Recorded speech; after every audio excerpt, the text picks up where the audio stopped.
In a world full of noise, negativity, and constant chaos, sometimes you just need an escape. So today, we're taking a vacation to one of the happiest places I know, Yoshi's Island. A place filled with hand-drawn worlds that look like they came straight out of a storybook. Music that's instantly recognizable and impossible to forget. Gameplay mechanics that completely separate this platformer from others. And of course, more colorful Yoshis than you can count. Welcome back to Bradante's Game Room. If you love retro games, you're in the right place. Consider subscribing so you don't miss out on the next video. It really helps the channel. Now, let's explore Super Mario World 2, Yoshi's Island. At first glance, Yoshi's Island might look like your typical Super Nintendo platformer. Run, jump, collect items, avoid enemies, reach the goal. But the moment the first level begins, something feels different. Because this time you're not playing as Mario, you're playing as Yoshi. And Mario, he's just a baby, riding on your back, along for the ride. That one change completely shifts how the game is played. It's Yoshi's turn in the spotlight.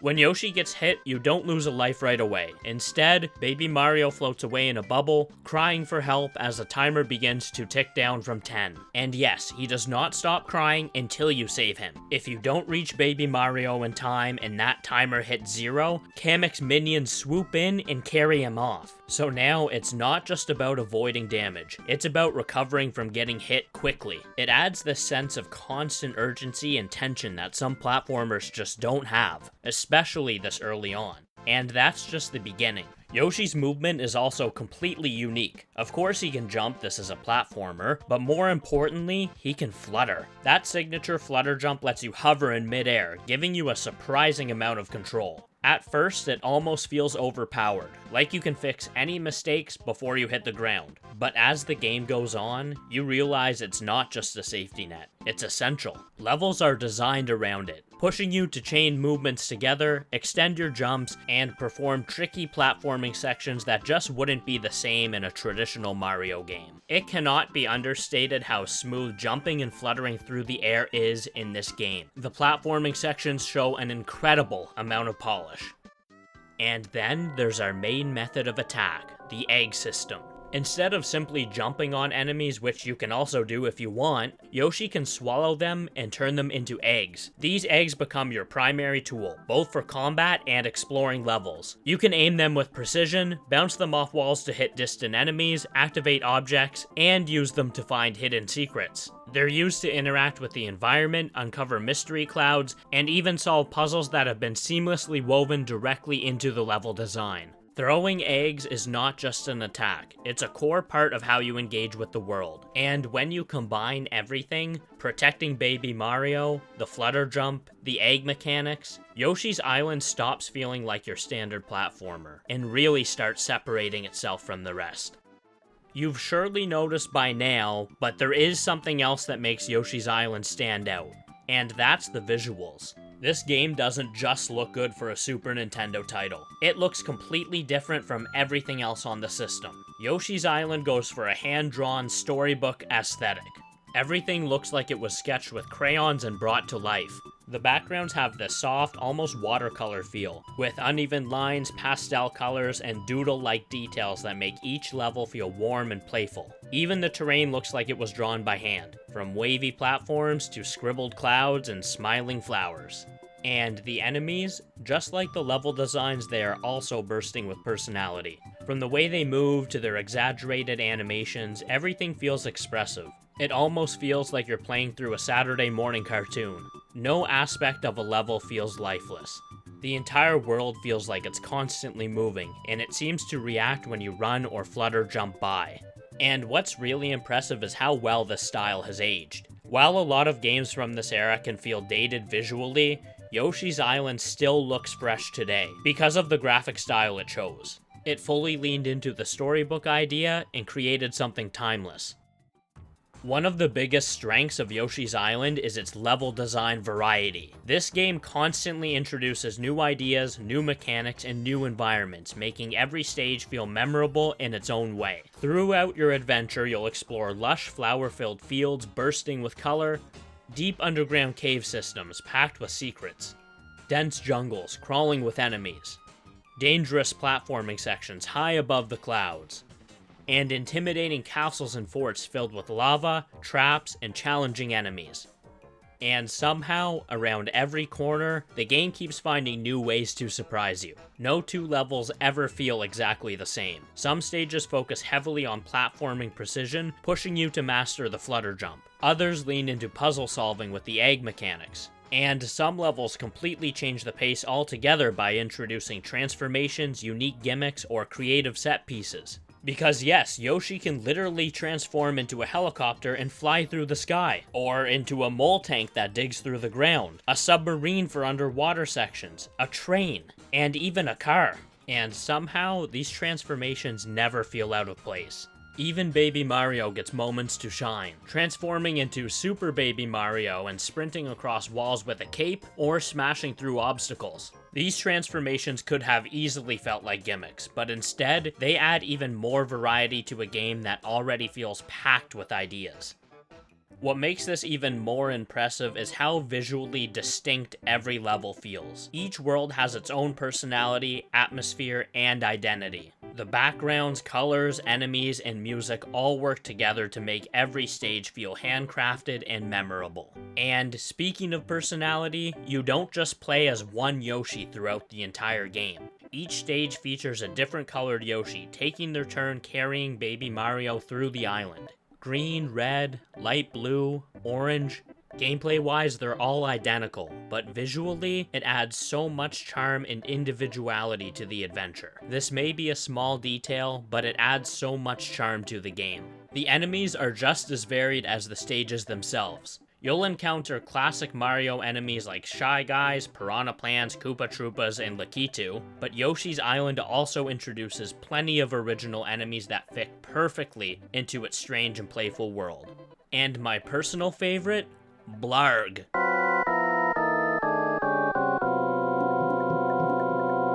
This giant lava monster became one of the most iconic enemies in the entire game. The way it suddenly erupts from the lava while you're trying to platform across tiny moving platforms is both terrifying and unforgettable. This moment and enemy is so iconic that Nintendo even put a giant blue blarg right on the box art for the game. Yes, that's right, this is a blue blarg. And speaking of the box art, it perfectly captures the energy of the game. The hand-drawn feel, the action, the blue blarg, Yoshi and Mario, it immediately tells you that this isn't just another Mario platformer. Yoshi's Island has its own identity, and that identity shines through in every single level. Despite all of its creative gameplay and mechanics, the story for Yoshi's Island is actually pretty simple and heartwarming at the same time. But honestly, that simplicity works perfectly for this game.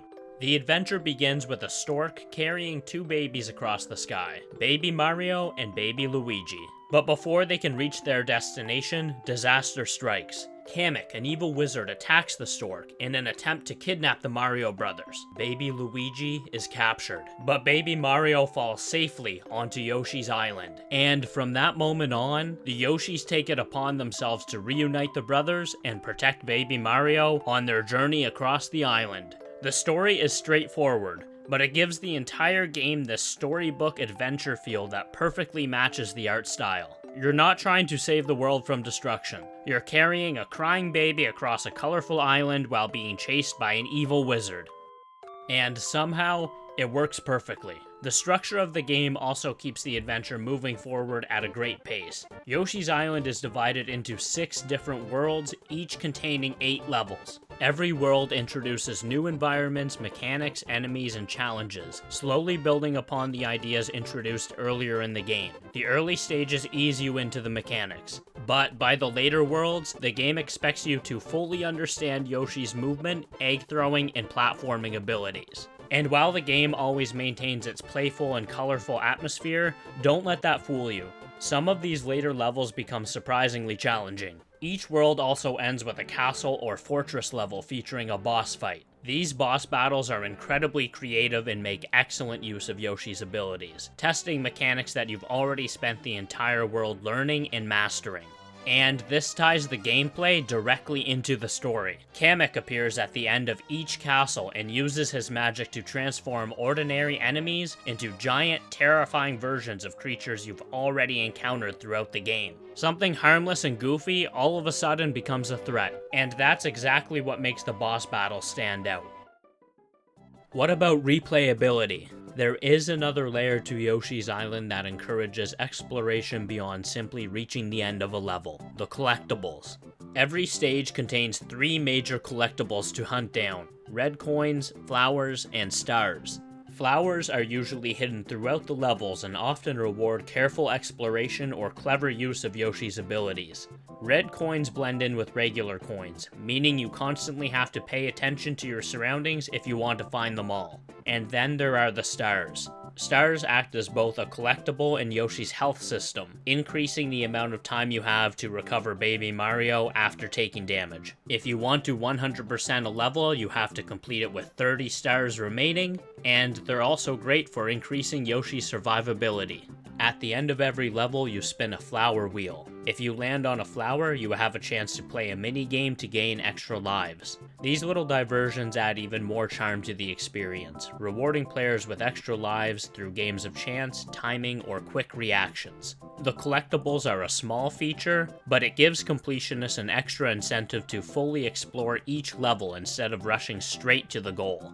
And if you're really dedicated, there's an even bigger reward waiting for you. If you manage to fully complete every level in a world with a perfect score, you unlock an extra secret stage. These levels are designed to be some of the hardest challenges in the entire game, pushing everything you've learned about Yoshi's movement and mechanics to the absolute limit. For younger players especially, these secret levels almost felt legendary. The kind of stages you would hear friends talk about on the playground because barely anyone had ever unlocked them. That sense of discovery and replayability is a huge part of what made Yoshi's Island so memorable.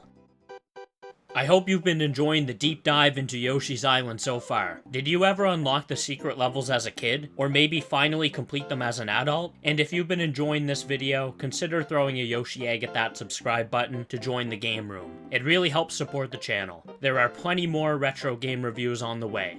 Now, let's get back to the happiest island ever.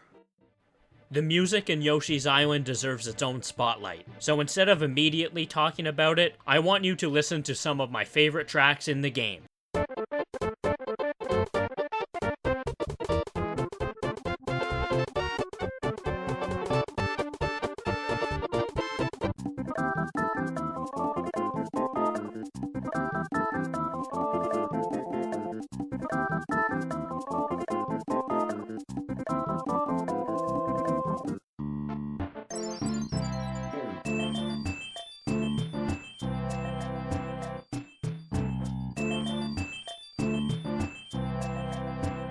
From energetic, athletic themes that keep the momentum going during intense platforming sections, to slower, more melodic tracks that almost feel like they echo through the game's underground caves, Yoshi's Island absolutely nails its soundtrack. The music perfectly matches the game's playful storybook atmosphere while still giving every area its own unique identity and mood. What makes the soundtrack so memorable is how simple and catchy many of the themes are. They're easy to hum along to, and instantly recognizable. And they fit the gameplay so naturally that it's hard to imagine these levels without them. Whether you're platforming through the clouds, exploring caves, or trying not to panic during a castle level, the music is always there, enhancing the experience without overpowering it. And honestly, there's a very good chance you've heard at least one song from this game before, even if you've never actually played it. That's how iconic this soundtrack became.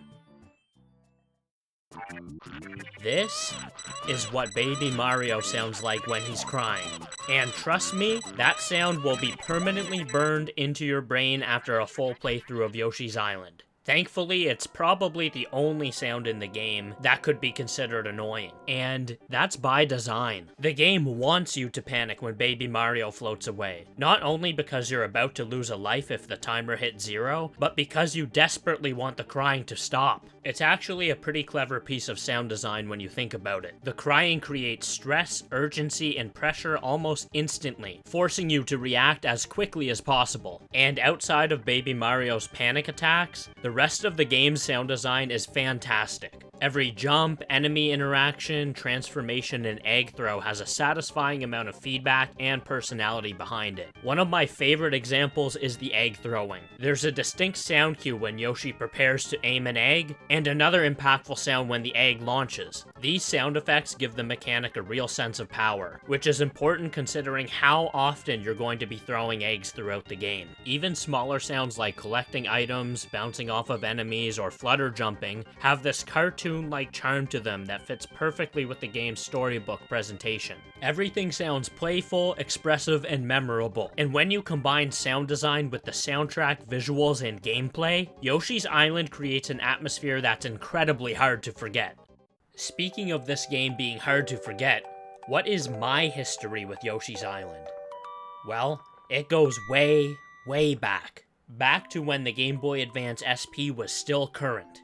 I had a Game Boy Advance SP of my own growing up, but it was actually my brothers who first got a copy of Super Mario Advance 3 Yoshi's Island, and that's where my history with this game really began. The Game Boy Advance port was the very first version of Yoshi's Island I ever played. I remember constantly wanting to borrow the game and helping my brothers through some of the tougher levels whenever they got stuck. We absolutely loved this game as kids. Eventually, I did get my own copy, and funnily enough, it became one of the first complete-in-box Game Boy Advance games in what would later become my game collection. At the time, it wouldn't have been considered a collection yet. Just a few games on a young kid's shelf. Finally, with a copy of my own, I played through the game from start to finish a few times.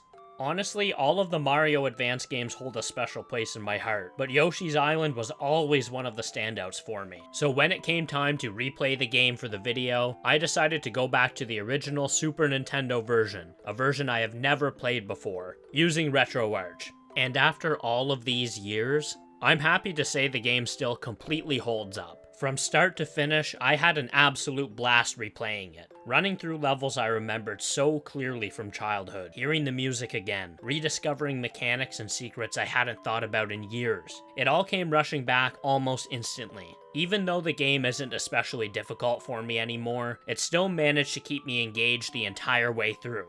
That's the sign of a truly great platformer. I am not a completionist, so I did not unlock the bonus levels, but next time I do a playthrough, if I'm looking for a big challenge, maybe I'll tackle them. And honestly, out of all of the Super Nintendo games I've played so far in my life, Yoshi's Island has become one of my absolute favorites, which really does make me happy. It's been a part of my life for so long. It's still just as fun, charming, and memorable as I remember it being. By the way, the entire playthrough you're seeing in this video will be available on Gameplay for Editors, a free gameplay video archive that houses footage that creators can use in their own videos. I'll leave a link to the channel in the description below. If you are a video creator yourself, you should check it out. We have somehow made it through this entire video without mentioning one very important fact. Yoshi's Island is actually a sequel. More specifically, it's the sequel to one of the greatest platformers ever made, Super Mario World. The reason I barely mention that fact throughout this video is because Yoshi's Island feels so unique and different from its predecessor that it almost deserves to be viewed as its own standalone series. Yes, it carries the Super Mario World 2 name, but this game completely established its own identity. While Super Mario World focused on traditional Mario platforming, Yoshi's Island introduced entirely new mechanics, a completely different visual style, a storybook presentation, and gameplay systems unlike anything Nintendo had done before. To put the timeline into perspective, Super Mario World launched alongside the Super Nintendo in North America on August 23rd, 1991. Then, 4 years later, on October 4th, 1995, Super Mario World 2 Yoshi's Island released. And it didn't just succeed as a sequel, it launched an entire Yoshi-starring franchise. After Yoshi's Island, Nintendo would continue creating Yoshi games for decades, across the Nintendo 64, Game Boy Advance, DS, Wii U, 3DS, Switch, and now the Switch 2. It's impressive how quickly Yoshi evolved beyond simply being Mario's dinosaur companion. After Yoshi's Island, Yoshi became a character and a franchise, with its own identity, gameplay style, visual direction, and fanbase. That legacy is still continuing today. At the time of writing this video, Yoshi and the Mysterious Book is scheduled to release for the Nintendo Switch 2 on May 21st, 2026, which means that over 30 years later, Nintendo is still finding new ways to reinvent and celebrate Yoshi. And I think a huge part of that success traces directly back to just how special Yoshi's Island was in the first place. After a long adventure through the varied and sometimes dangerous landscapes of Yoshi's Island, our team of colorful Yoshis finally reaches their destination. One last time, Red Yoshi tosses Baby Mario towards Green Yoshi. And just like that, it's time for World 6, Level 8, King Bowser's Castle. This level wastes no time.